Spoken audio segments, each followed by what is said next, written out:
Apalagi Kejaksaan Agung sudah memberikan bocoran bahwa setelah ini katanya akan ada pesohor yang juga akan dijadikan tersangka. Saya nggak tahu siapa pesohor yang dimaksud gitu ya. Apakah kalau kita analisa mungkin pilihannya ya mungkin pejabat gitu ya, menteri, gubernur gitu ya. Kalau cuma wali kota sama bupati sih itu bukan levelnya gitu ya.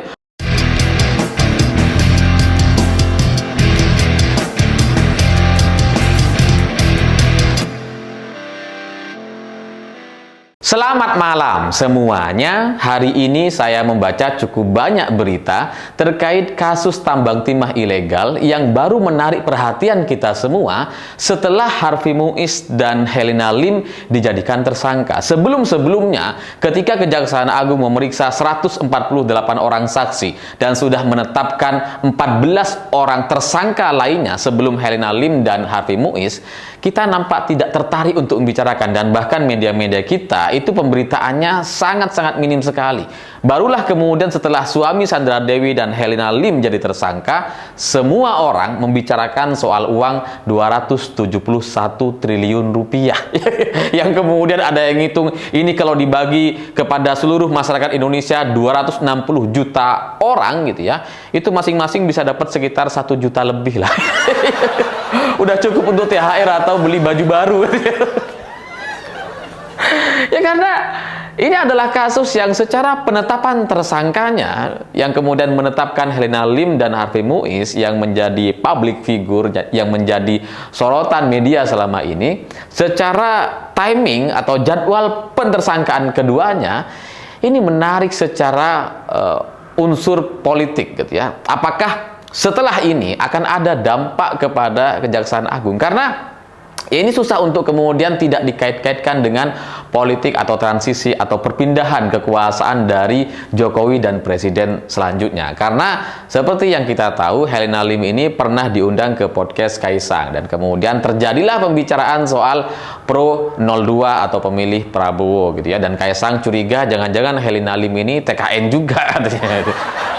Ya meskipun videonya sudah dihapus, beberapa potongannya itu sudah tersebar di media gitu ya, di media sosial.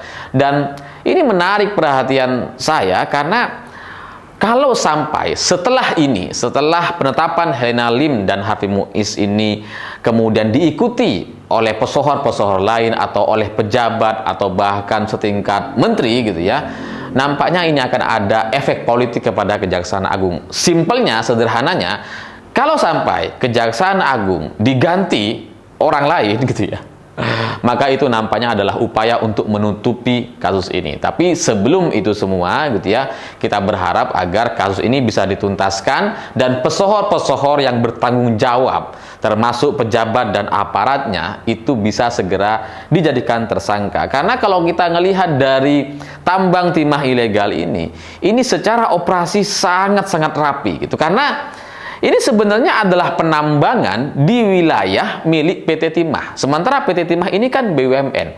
Mereka punya izin usaha untuk melakukan penambangan di sana, tapi yang melakukan penambangan adalah tambang-tambang ilegal. Jadi wilayahnya memang punya PT Timah gitu ya, ada izin usahanya, ada izin penambangannya gitu ya. Tapi yang melakukan penambangan adalah penambang-penambang ilegal. Dan ketika penambang-penambang ilegal ini mendapatkan timah gitu ya, jualnya kemana? Jualnya ke PT Timah.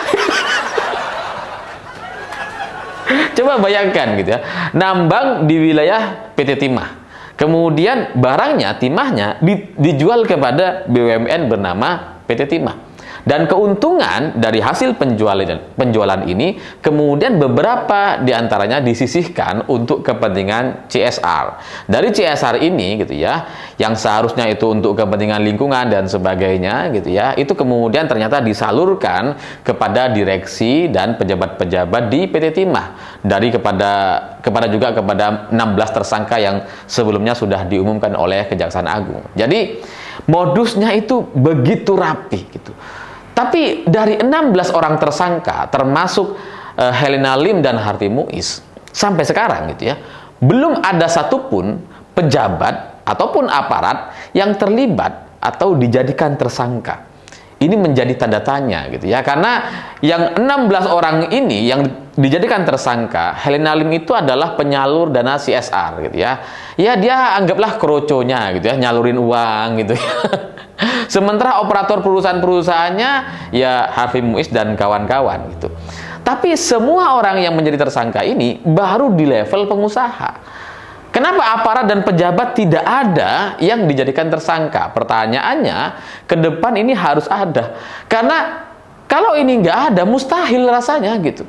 Kalau kita ngelihat dari ukuran wilayah atau luasan penambangan yang dilakukan oleh 16 orang tersangka ini, itu luasnya lebih dari 80.000 hektar. Itu kalau diperkirakan 2 kali luasnya DKI Jakarta katanya. Untuk wilayah seluas itu, mustahil aparat dan pejabat tidak terlibat di dalamnya. Kalau cuma yang bekerja untuk melakukan penambangan ilegal hanya pengusaha dan kroco-kroco seperti Helena Lim gitu ya, ini nggak akan berlangsung lama. Sebulan udah ketahuan, udah bubar ya pasti gitu ya. Tapi ini berlangsung dan kemudian bertahan selama bertahun-tahun, itu pasti ada peran pejabat dan aparat di dalamnya, oknum-oknum pejabat dan aparat. Pertanyaannya, ini siapa gitu? Masa iya orang yang mendapatkan upeti dari usaha tambang ilegal ini nggak dibuka semua? Kalau cuma soal pengusaha-pengusaha, direksi PT Timah, kemudian ada pihak swasta yang dijadikan tersangka, Helena Lim sebagai penyalur dana CSR gitu ya. Ini kan tidak akan terjadi kalau ada aparat dan pejabat yang menindaklanjuti atau melakukan pelarangan dan membubarkan. Tapi kan kalau ini bertahan selama bertahun-tahun, artinya ini dilindungi gitu. Ini difasilitasi. Pertanyaannya sekali lagi, siapa yang memfasilitasi tambang timah ilegal ini? Dan mustahil juga pemerintah pusat tidak tahu, karena sekali lagi luasnya lebih dari 80.000 hektar, 2 kali luas DKI Jakarta. Apa iya orang-orang di Jakarta itu nggak ada yang tahu? Nggak mungkin gitu. Itu ibarat kita gitu ya, kita di desa atau di daerah kita masing-masing gitu ya. Kalau kita jalan, terus kemudian ada tukang gorengan, tukang bakso, tukang mie ayam gitu ya, pedagang nasi campur, tukang pecel lele dan sebagainya, kita pasti tahu gitu latar belakang setiap orang ini. Meskipun area wilayah mereka yang mereka kelola itu cuma ukuran meteran, gitu, nggak sampai hektaran. Tapi latar belakang mereka kita pasti tahu gitu. Oh, itu pedagang gorengan, itu orang mana, daerah A, nikah sama daerah B.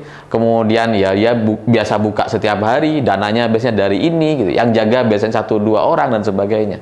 Nah, itu baru pedagang gorengan dan pedagang kecil kaki lima gitu ya. Ini penambangan seluas 80.000 hektar lebih gitu ya.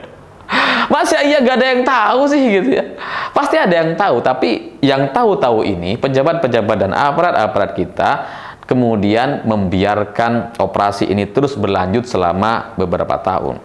Nah, pertanyaannya selanjutnya dari saya adalah, apakah seorang menteri yang selama ini katanya melakukan screening, melakukan penyaringan kepada tambang-tambang nakal, tambang-tambang ilegal, mencabut izin-izin tambang ilegal dan seterusnya, yang dibangga-banggakan sudah mencabut ratusan izin tambang ilegal katanya gitu ya. Apa iya tidak tahu soal operasi tambang timah ilegal ini? Apa iya nggak tahu gitu?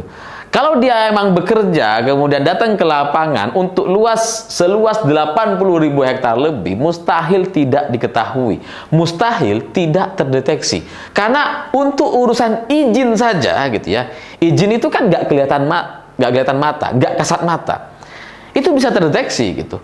Apalagi operasi terhadap luas 80.000 hektar lebih, masa ya nggak tahu? Nah, kalau menterinya tahu, kalau pejabat dan aparatnya tahu, kenapa kemudian ini dibiarkan? Apa yang mereka lakukan setelah mereka tahu? Setahu saya nggak ada gitu. Nah, kalau mereka tidak melakukan apa-apa, pertanyaannya mereka dapat upeti atau enggak? Kalau dapat upeti, siapa saja yang dapat? Ya, semoga Helena Lim sebagai penyalur dana CSR ini bisa membuka sejelas-jelasnya, sedetail-detailnya gitu. Apalagi Kejaksaan Agung sudah memberikan bocoran bahwa setelah ini katanya akan ada pesohor yang juga akan dijadikan tersangka. Saya nggak tahu siapa pesohor yang dimaksud gitu ya. Apakah kalau kita analisa mungkin pilihannya ya mungkin pejabat gitu ya, menteri, gubernur gitu ya. Kalau cuma wali kota sama bupati sih itu bukan levelnya gitu ya. 80.000 hektar yang dikelola gitu ya. Ya mungkin pejabat atau mungkin anak pejabat bisa juga. Artis gitu ya, bisa juga, atau orang-orang yang selama ini kita kenal dekat dengan media atau media sosial gitu ya. Jadi pesohor yang akan dijadikan tersangka, semoga itu tidak berdampak kepada Kejaksaan Agung, karena dari sini nampaknya yang saya lihat dari beberapa pemberitaan, dari beberapa respon orang-orang gitu ya, ini cukup mengkhawatirkan karena suatu penambangan yang seluas ini 80.000 hektar dan kemudian melibatkan kerugian negara sampai ratusan triliun rupiah, ini tidak mungkin tidak ada yang melindungi di belakangnya. Ini pasti ada pihak-pihak tertentu yang terlibat untuk mengawal agar penambangan ilegal ini terus berjalan sesuai dengan rencana-rencana yang ilegal. Jadi ya kita tunggu saja gitu ya. Apakah yang akan dijadikan tersangka adalah artis, menteri gitu ya, atau pejabat atau aparat-aparat setempat, ya semoga itu setimpal dan sesuai dengan kerugian negara. Karena lucu aja gitu.